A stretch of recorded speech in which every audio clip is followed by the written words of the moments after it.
Assalamualaikum warahmatullahi wabarakatuh. Perkenalkan, nama saya Syifa Tiara Putri. Saya merupakan mahasiswi dari Universitas Pelita Bangsa yang dengan NIM 112111315.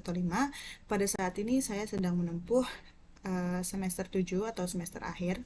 Dan untuk pada kesempatan kali ini, saya akan menjelaskan tentang pendapat saya untuk berita kenaikan PPN atau pajak pertambahan nilai yang sebesar 12% yang mulai berlaku pada 1 Januari 2025 yang uh, cukup meresahkan bagi beberapa masyarakat Indonesia, khususnya masyarakat kelas menengah, karena PPN sendiri, pajak pertambahan nilai ini berpengaruh terhadap roda ekonomi Indonesia yang mempengaruhi beberapa bahan pokok seperti beras, juga kebutuhan rumah tangga seperti listrik.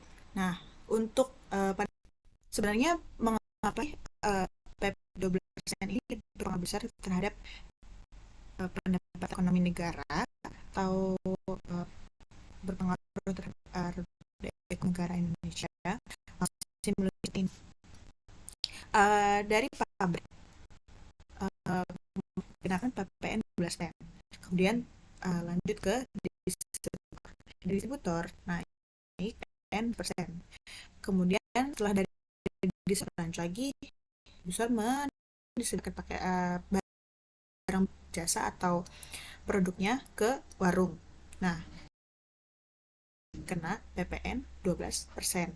Kemudian sampai konsumen, di konsumen kita juga harus PPN sebanyak 12%. Nah, satu jenis barang yang kita dapatkan dari pabrik, kemudian dari distributor, lanjut dengan dari warung yang kita beli, sampai akhirnya kita dapatkan barang itu, semuanya dipotong dari PPN 12% itu sendiri. Jadi, satu jenis barang dapat kena pajak berulang kali, dan ini yang menjadi keresahan bagi masyarakat Indonesia.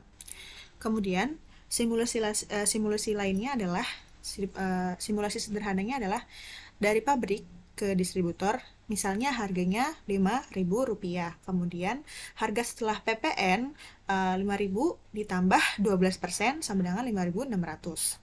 Setelah dari harganya dikenakan PPN, harga dijuallah ke distributor. Di distributor itu kita harga jualnya misalkan 10.000 sudah termasuk margin laba. Kemudian PPN yang harus dibayarkan ke distributor adalah 10.000 dikali 12% sama dengan 1.200. Jadi harga total dari harga dasar sampai dengan harga yang sudah dijual ke distributor itu sebesar 16.800. Nah, dari distributor ke toko, harga dasar distributornya sama dengan 16.800. Ini sudah termasuk margin dari PPN yang sebelumnya. PPN yang dikenakan distributor ke toko sebanyak 16.800 dikali 12% atau sama dengan 2.016 rupiah. Nah, kemudian setelah itu kita jual ke toko. Nah, dari toko harganya setelah dikenakan PPN dari 16 yang tadinya 16.800 itu harga distributor setelah PPN, kemudian dijual lagi ke toko, naik lagi ditambahkan dengan PPN 12%, jadi menjadi 18.800. Nah, dari toko ke konsumen, harga dasar toko sudah menjadi 20.160, sudah termasuk margin PPN sebelumnya. Nah, dari PPN yang dikenakan toko ke konsumen sebanyak 12%. 20.000 ditambah 12%, toko ke konsumen, harga dasar tokonya sudah 20.160. Itu sudah dengan margin PPN sebelumnya. Nah, PPN yang akan dikenakan ke konsumen yang sudah ada PPN sebelumnya yaitu 20.160 dikali 12% ditambah sama dengan 2.419%, dibulatkan menjadi 2.420. Kemudian yang akan didapatkan oleh konsumen adalah harganya sebesar 20.000 ditambah 2.420 sama dengan 22.580. Bisa dilihat bahwa dari harga distributor sampai harga ke konsumen itu terus bertambah dengan kenaikan PPN 12%. Jadi yang tadinya harganya cuma 5.000, ketika kita membelinya sudah mencapai 22.000 580 dan ini yang sangat menjadi keresahan bagi masyarakat Indonesia. Nah, setiap pelaku dalam rantai dalam rantai produksi yaitu pabrik, distributor, toko hanya membayar pajak atas nilai tambah yang mereka buat. Nilai tambah adalah selisih harga beli mereka dan harga jual mereka. PPN ini akan terus ditambah di setiap tahap hingga sampai ke konsumen. Konsumen adalah pihak terakhir yang membayar total harga barang termasuk semua PPN dan tahap-tahap sebelumnya. Pada saat ini, pemerintah memberikan kompensasi untuk masyarakat sebesar 50% pembayaran listrik, pemotongan sebesar 50% pembayaran listrik sampai dengan bulan Februari 2025. Juga ada kompensasi beras sebesar 10 kg yang akan dialokasikan untuk masyarakat miskin. Dengan adanya berita tersebut menggambarkan bahwa pemerintah Indonesia mulai memberlakukan pajak atau PPN, pajak pertambahan nilai sebesar 12% sejak 1 Januari 2025. Pemerintah juga memberikan berbagai program kompensasi untuk meringankan beban masyarakat seperti diskon listrik sebesar 50% untuk pelanggan tertentu dan pembagian beras 10 kg bagi keluarga miskin. Tanggapan saya sendiri, dengan kenaikan PPN, ada beberapa dampak yang akan kita hadapi sebagai masyarakat Indonesia. Yang pertama adalah kenaikan PPN dari yang sebelumnya 11% menjadi 12% akan meningkatkan beban biaya konsumsi masyarakat, terutama pada barang dan jasa yang dikenakan pajak ini. Hal ini berpotensi menurunkan daya beli masyarakat, terutama kelompok menengah ke bawah. Namun dari sudut pandang fiskal, peningkatan ini bisa memberikan tambahan penerimaan negara untuk mendukung pembangunan dan program pemerintah lainnya. Kenaikan PPN yang menghasilkan tambahan penerimaan negara dapat digunakan untuk mendukung berbagai sektor pembangunan. Seperti yang pertama adalah infrastruktur. Nah, dari infrastruktur sendiri ada beberapa hal yang bisa dibangun, yaitu seperti pembangunan. Yang pertama adalah pembangunan dan perbaikan jalan tol, kemudian jembatan, pelabuhan, bandara, serta sarana transportasi umum seperti MRT, LRT, dan bus listrik. Yang kedua adalah penyediaan infrastruktur energi seperti pembangkit listrik dan jaringan distribusi energi ramah lingkungan. Nah, untuk sektor pendidikan sendiri, kita bisa meningkatkan untuk di kualitas pendidikan melalui pembangunan sekolah, universitas, dan fasilitas belajar. Kemudian yang kedua ada subsidi biaya pendidikan atau program beasiswa untuk masyarakat yang kurang mampu. Kemudian ada di sektor kesehatan. Dalam sektor kesehatan sendiri, kita bisa meningkatkan pembangunan rumah sakit, puskesmas, dan fasilitas kesehatan lainnya. Kemudian yang kedua ada pendanaan program kesehatan seperti vaksinasi, pengendalian penyakit menular, dan akses layanan kesehatan gratis. Kemudian ada di program perumahan. Program perumahan murah untuk masyarakat berpenghasilan rendah. Kemudian ada pembangunan kawasan urban yang ramah lingkungan dan terintegrasi. Nah, dalam sektor ekonomi, khususnya ekonomi digital, kita bisa mengembangkan investasi dalam pengembangan teknologi dan infrastruktur digital seperti perluasan jaringan, kemudian ada perluasan jaringan internet ke daerah terpencil. Kemudian yang kedua ada mendukung inovasi industri kreatif dan startup. Ya, kemudian ada dalam sektor pengentasan kemiskinan. Yang pertama, penyediaan bantuan sosial yang lebih luas dan berkelanjutan, seperti subsidi sembako, BLT, atau program padat karya. Yang kedua, pengembangan program pelatihan keterampilan untuk meningkatkan kapasitas tenaga kerja. Kemudian di lingkungan hidup, yang pertama, proyek konservasi lingkungan seperti penghijauan, rehabilitasi kawasan hutan, dan pengelolaan sampah. Kemudian ada lagi dalam investasi pada energi terbarukan dan upaya mitigasi perubahan iklim.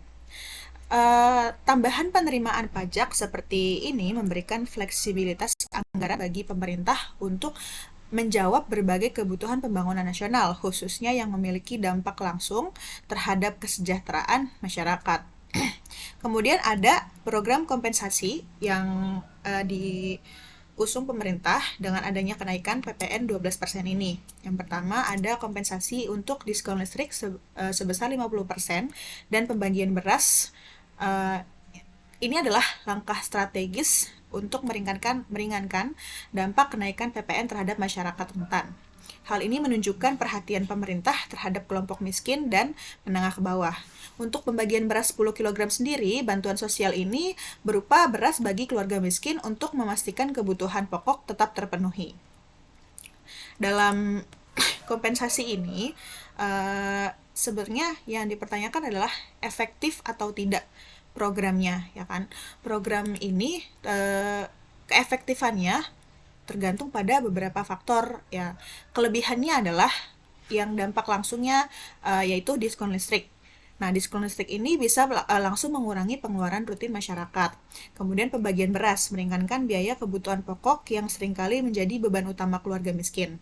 Nah, namun sasarannya yang tepat jika bantuan ini tepat sasaran atau diberikan hanya kepada masyarakat miskin, program ini bisa membantu mereka menghadapi kenaikan harga akibat PPN. Kemudian ada beberapa hal untuk memitigasi resistensi dengan kebijakan ini. Kebijakan ini bisa mengurangi resistensi masyarakat terhadap kenaikan pajak dengan menunjukkan perhatian pemerintah pada kesejahteraan mereka. Dan ada kemungkinan beberapa kemungkinan yang menjadi faktor mengapa program ini kurang efektif. Yang pertama adalah durasi batas. Diskon listrik yang hanya berlaku hingga Februari 2025 terlalu singkat untuk memberikan dampak jangka panjang. Setelah program selesai, beban masyarakat bisa kembali meningkat. Kemudian ada keterbatasan jangkauan. Tidak semua masyarakat miskin mungkin terdaftar sebagai penerima bantuan. Ada potensi salah sasaran atau penyalahgunaan distribusi bantuan. Kemudian ada tidak menjawab masalah struktural. Program ini bersifat sementara dan tidak memberikan solusi untuk masalah jangka panjang seperti ketimpangan pendapatan atau inflasi. Nah, kemudian ada saran untuk meningkatkan efektivitas perpanjangan durasi. Nah, untuk diskon listrik sendiri dan bantuan sembako sebaiknya diperpanjang hingga lebih dari 2 bulan untuk memberikan stabilitas ekonomi masyarakat.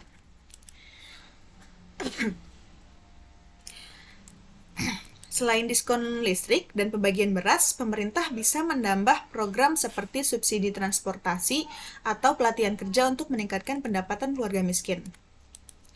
Nah, untuk hal ini kita perlu memonitoring agar prosesnya berjalan sesuai dengan prosedur. Nah, proses-proses monitoring dan evaluasinya adalah pastikan bantuan diberikan tepat sasaran melalui pendataan yang valid. Lakukan evaluasi berkala untuk menilai dampak program dan menyesuaikan kebijakan. Nah, kesimpulannya adalah program ini bisa efektif dalam jangka pendek untuk mengurangi dampak kenaikan PPN, tetapi efektivitasnya akan terbatas jika hanya berlangsung sehingga tidak diikuti oleh langkah-langkah struktural yang lebih luas. Pemerintah perlu mempertimbangkan pendekatan jangka panjang yang lebih inklusif dan berkelanjutan untuk mendukung daya beli masyarakat. Jika diskon listrik 50% hanya diberikan sampai Februari 2025, kebijakan ini bisa dilihat sebagai langkah yang hanya sementara untuk mengurangi beban masyarakat akibat kenaikan PPN. Ya, kemudian kompensasi ini sebenarnya bisa nggak sih diberikan dan apakah bisa ditingkatkan? Nah, kompensasi yang diberikan pemerintah seperti diskon listrik 50% hingga Februari 2025 dan pembagian beras 10 kg tentu dapat ditingkatkan dalam beberapa aspek untuk memberikan dampak yang lebih luas dan berkelanjutan. Nah, dengan itu ada beberapa cara untuk meningkatkan dan yang dapat dipertimbangkan. Cara untuk meningkatkan kompensasi sendiri yaitu dengan perpanjangan durasi program. Diskon listrik dapat diperpanjang hingga setidaknya 6 bulan atau Juni 2025 untuk memberikan masyarakat waktu lebih lama beradaptasi terhadap kenaikan PPN. Bantuan beras bisa dirancang menjadi program bulanan seperti pemberian 5-10 kg beras setiap bulan selama 6 bulan. Kemudian ada diversifikasi untuk bentuk kompensasi. Tambahan bantuan langsung, tunai atau BLT memberikan Pemberian uang tunai untuk keluarga miskin agar mereka dapat mengatur sendiri kebutuhan lainnya seperti transportasi atau biaya pendidikan. Kemudian ada subsidi transportasi, menyediakan subsidi pada layanan transportasi umum agar biaya mobilitas masyarakat tetap terjangkau, peningkatan jangkauan penerima. Memastikan bahwa lebih banyak masyarakat yang berhak menerima bantuan, misalnya mencakup pekerja informal, pelaku usaha mikro, dan buruh harian. Menyempurnakan data penerima bantuan melalui integrasi data dengan berbagai lembaga seperti BPJS atau Kementerian Sosial. Kemudian ada program peningkatan keterampilan. Dengan menyediakan pelatihan kerja atau program padat karya yang membantu masyarakat dapat meningkatkan pendapatan mereka. Ini akan menjadi solusi yang lebih jangka panjang dan akan lebih berkelanjutan. Kemudian kita bisa mencari solusinya dengan solusi lain dengan memberikan subsidi dengan dalam bentuk lain. Memberikan subsidi tambahan pada barang kebutuhan pokok lainnya seperti minyak, gula, goreng, atau gas LPG karena untuk menjaga stabilitas harga di tengah kenaikan PPN.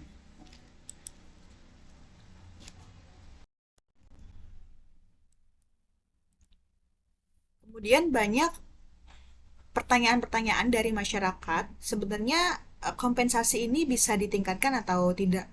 Peningkatan kompensasi ini sebenarnya layak dilakukan, terutama jika dampak kenaikan PPN dirasa sangat signifikan oleh masyarakat berpenghasilan rendah. Namun, pemerintah harus mempertimbangkan ketersediaan anggaran. Yang pertama, peningkatan kompensasi memerlukan anggaran tambahan. Pemerintah perlu memastikan alokasi ini tidak mengganggu prioritas pembangunan lain, seperti efisiensi penyaluran. Penyaluran bantuan harus tepat sasaran sehingga peningkatan kompensasi memberikan dampak maksimal bagi yang benar-benar membutuhkan. Kompensasi yang diberikan dapat ditingkatkan melalui durasi yang lebih panjang, cakupan yang lebih luas, dan diversifikasi bentuk bantuan. Langkah ini akan meningkatkan daya beli masyarakat dan membantu mereka menyesuaikan diri dengan kenaikan PPN. Namun, pemerintah juga perlu menjaga keseimbangan fiskal untuk mendukung keberlanjutan program ini. Keseimbangan-keseimbangan tersebut bisa kita lakukan dengan kenapa harus kita lakukan? Karena keseimbangan kebijakan itu yang pertama penting bagi pemerintah untuk memastikan bahwa kenaikan PPN tidak memicu inflasi yang berlebihan. Inflasi yang tinggi bisa menetralkan efek positif dari program kompensasi. Yang kedua, pemantauan pelaksanaan program kompensasi ini juga harus diperketat agar benar-benar tepat sasaran.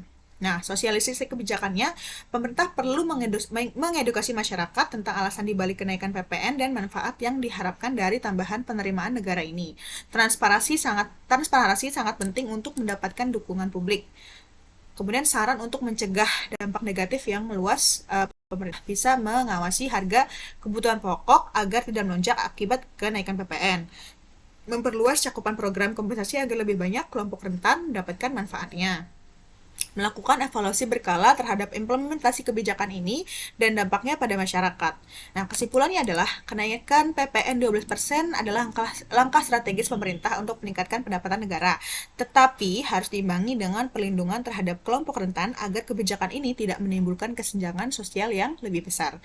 Jika diskon listrik hanya diberikan sebesar 50% sampai dengan Februari 2025, kebijakan ini bisa dilihat sebagai langkah sementara untuk mengurangi beban masyarakat akibat kenaikan PPN. Namun durasi yang terbatas juga menimbulkan beberapa pertimbangan. Ada beberapa tanggapan positif dari masyarakat, dan opini mereka adalah bantuan jangka pendek diskon ini mungkin cukup efektif sebagai bantuan langsung untuk masyarakat, terutama golongan rentan. Selama masa transisi penerapan PPN 12%, manajemen anggaran dengan membatasi durasi, pemerintah bisa menjaga keberlanjutan fiskal tanpa menghabiskan anggaran terlalu besar untuk subsidi jangka panjang. Selain ada opini negatif, pasti juga ada opini positif, pasti juga ada opini negatif karena semua masyarakat pasti punya opini masing-masing dan ada yang pro juga ada yang kontra. Nah, untuk opini negatif sendiri itu mencakup dengan ketidakcukupan dampak ya ketidakcukupan dampak ya bagi masyarakat berpenghasilan rendah. Dampak kenaikan biaya hidup akibat PPN mungkin tidak selesai dalam 2 bulan pertama. Setelah Februari 2025, beban biaya listrik kembali ke tarif yang normal ya, dan bisa cukup memberatkan bagi masyarakat. Kemudian ada potensi resistensi. Jika masyarakat merasa kebijakan ini hanya sementara dan tidak cukup membantu, kemungkinan bisa muncul resistensi terhadap kebijakan kenaikan PPN.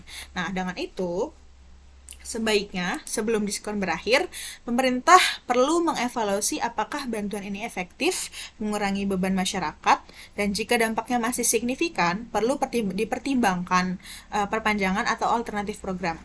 Nah,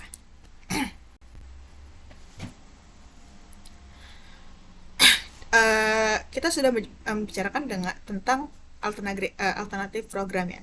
Alternatif program yang bisa diusung oleh pemerintah sendiri mungkin bisa diajukan dalam jangka panjang, misalnya memberikan subsidi listrik berskala kecil secara berlanjutan kepada golongan pelanggan 450 volt dan 900 volt. Subsidi tetap sasaran.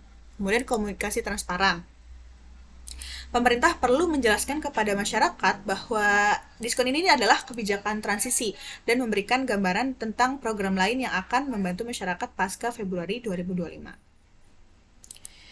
Nah, diskon listrik yang hanya berlangsung hingga Februari 2025 adalah langkah baik untuk mengurangi beban jangka pendek. Namun, pemerintah perlu memastikan bahwa masyarakat tidak merasa ditinggalkan setelah masa transisi ini dengan menyediakan kebijakan mendukung yang lebih dan lebih berkelanjutan.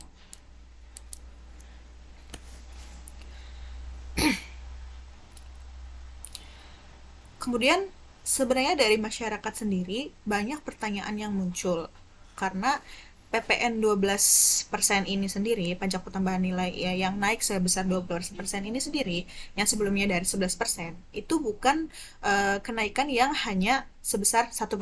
Karena 11% ke 12% itu kita perlu mencapai 9%. 11,1, 11,2 sampai dengan 11,9 baru kita mencapai 12%, dan ini cukup signifikan jumlahnya.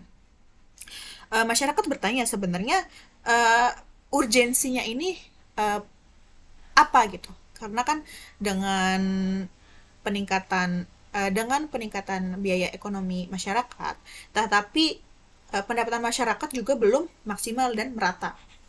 Banyak di kota-kota di Indonesia yang belum menerima gaji sebesar atau gaji untuk mencukupi kehidupan mereka sendiri.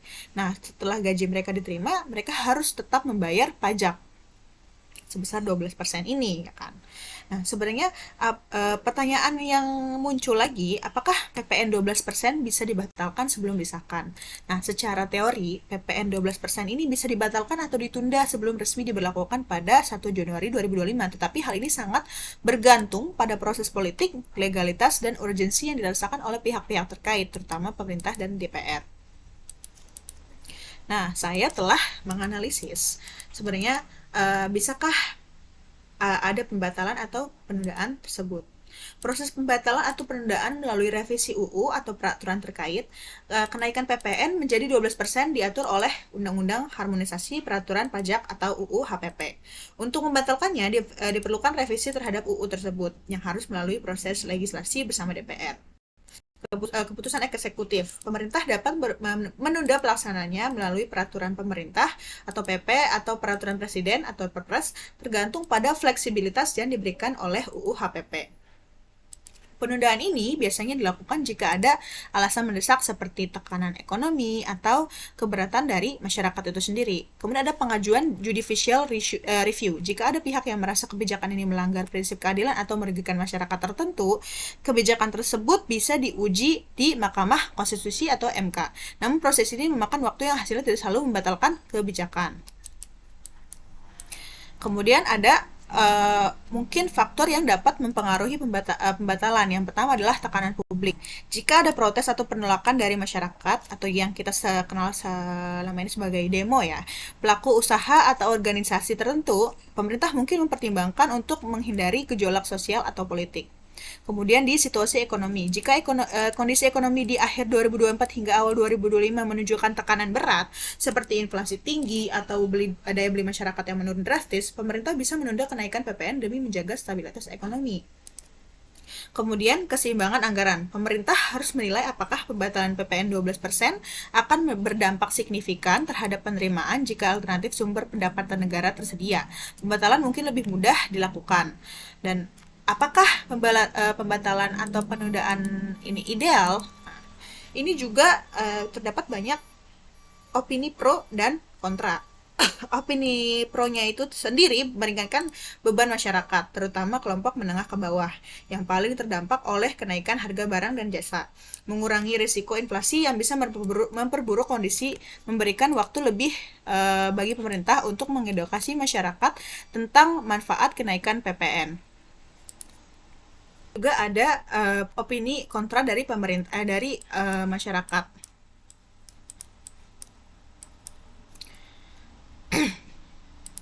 Yang pertama ada potensi kehilangan pendapatan negara yang telah direncanakan untuk mendanai program pembangunan, menunjukkan ketidakkonsistenan kebijakan yang dapat menurunkan kepercayaan investor dalam pelaku usaha.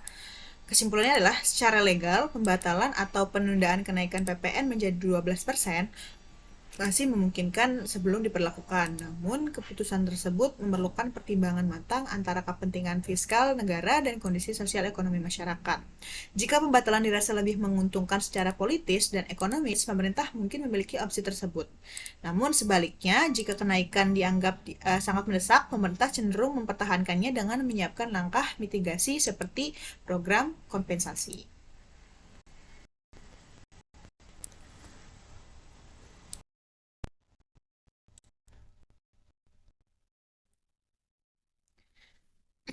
Nah, sebenarnya ada lain untuk meningkatkan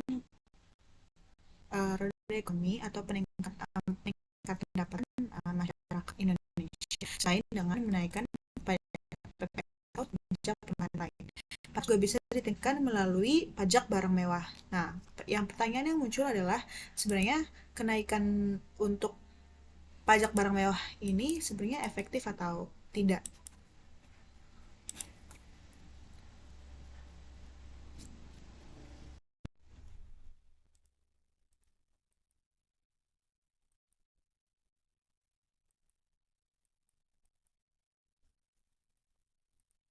Meningkatkan pajak barang mewah atau PPNBM bisa menjadi alternatif untuk meningkatkan penerimaan pajak selain kenaikan PPN. Namun, efektivitas kebijakan ini sangat bergantung pada beberapa faktor. Yang pertama adalah seperti jenis barang yang dikenakan pajak, dampaknya terhadap daya beli masyarakat, dan pengaruhnya terhadap industri yang terkait. Nah, analisis saya sendiri tentang efektivitas meningkatkan pajak barang mewah adalah keunggulannya tidak mengganggu kebutuhan pokok.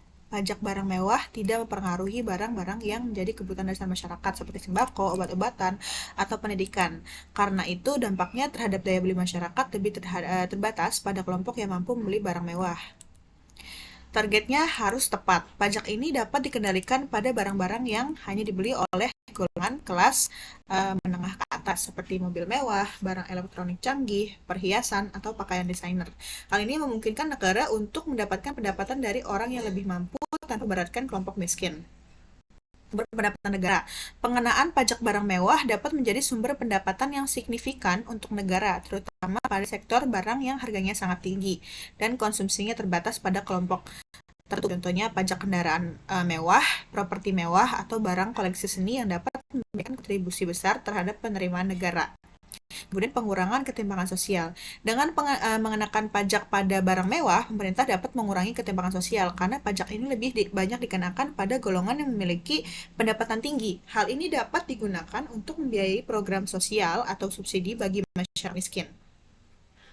Nah, kekurangannya adalah efeknya pada industri terkait.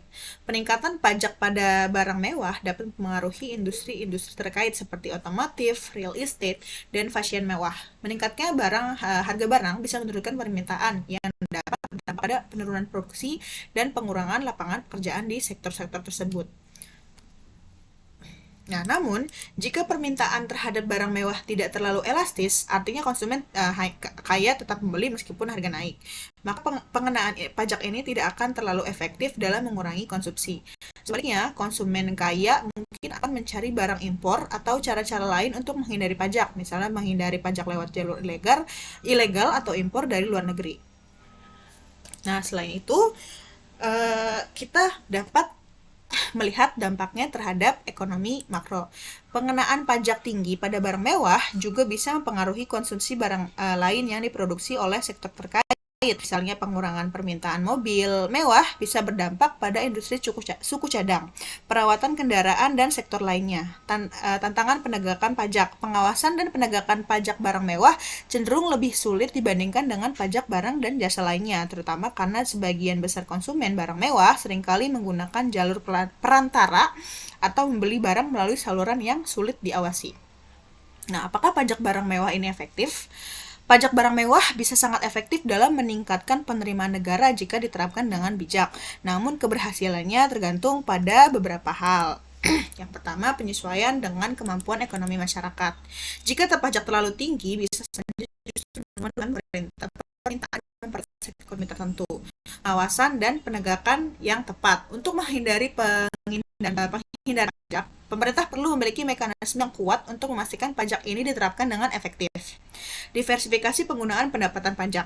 Pendapatan pajak dari pajak barang mewah harus dimanfaatkan untuk program yang mengurangi ketimpangan sosial dan mendukung ekonomi jangka panjang seperti pendidikan, kesehatan, atau program subsidi bagi masyarakat berpendapatan rendah. Kesimpulannya adalah pajak barang mewah adalah alternatif yang efektif untuk meningkatkan pendapatan negara tanpa membebani kelompok miskin. Namun, pengenaan pajak ini perlu dilakukan dengan hati-hati untuk menghindari dampak negatif pada industri terkait dan memastikan bahwa hasil pajak digunakan untuk memperbaiki kesejahteraan masyarakat secara keseluruhan.